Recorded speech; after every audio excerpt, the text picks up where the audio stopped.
আমি তো নিয়েই যাচ্ছিলাম রুটি। আরে খাবার আমি খাবো তাই আমি খাবার নিতে এসেছি, আর তুমি এইসব ছোট ছোট ব্যাপারে ভয় পেয়ে যাও কেন? স্নেহা,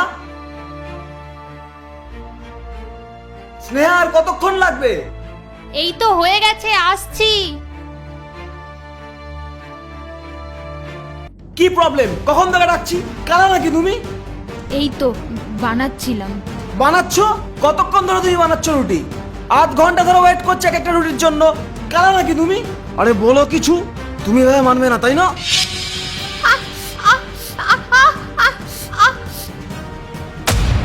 স্নেহা, কি হলো? খাবারটা খুব ভালো বানিয়েছো, রুটি তো অলমোস্ট কমপ্লিট হয়ে গেছে সব কটা। চলো একসাথে গিয়ে লাঞ্চ করি, চলো। হ্যাঁ দাদা বলুন। এই নিন ম্যাডাম আপনার পার্সেল। হ্যাঁ,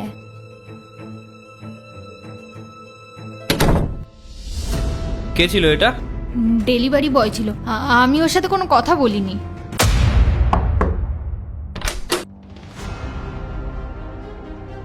ম্যাডাম আপনার পার্সেল। আমি তো কোনো পার্সেল অর্ডার করিনি।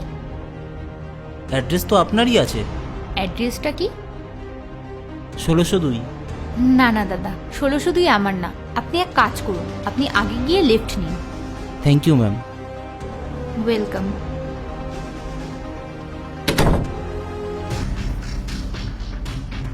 কে এসেছিল? ডেলিভারি বয় ছিল, অ্যাড্রেস চিনতে পারছিল না। আচ্ছা, অ্যাড্রেস জিজ্ঞেস করছিল। শোন, তুই না আমার সাথে চালাকি করিস না। তুই হয়তো ভুলে গেছিস আমি দরজার সামনে ক্যামেরা লাগিয়ে রেখেছি। আর তুই যে হেসে হেসে কথাগুলো বলছিলিস না, আমি সব দেখেছি। কেন রে, প্রেম করার ইচ্ছে জেগেছে? ছাড়ো, লাগছে আমার, ছাড়ো। একদম চুপ, জাগি আমার জন্য চা বানা। আরে আই নো ডেলিভারি বয় ছিল, পার্সেল দিয়ে গেছে। তুমি সবসময় এত ভয় পাও কেন? আমি তো মজা করছিলাম। কি নিয়েছো? তেমন কিছু না, একটা ড্রেস অর্ডার দিয়েছিলাম। বাহ, ভালো করেছো। আমি অর্ডার করতাম তোমার জন্য। চলো গিয়ে পার্সেলটা খুলি। এই বেলটাও না ফেসে গেছে। I am very sorry Sneha, তোমার লাগেনি তো? প্লিজ আমাকে মেরো না, আমি কোনো ভুল করিনি। আমার খুব লাগছে, প্লিজ আমাকে মেরো না। আরে স্নেহা, তুমি এরকম করে কেন বলছো? আমি তো তোমাকে ইচ্ছে করে মারিনি, ভুল করে লেগে গেছে। তুমি কাঁদছো কেন? এরকম করো না প্লিজ।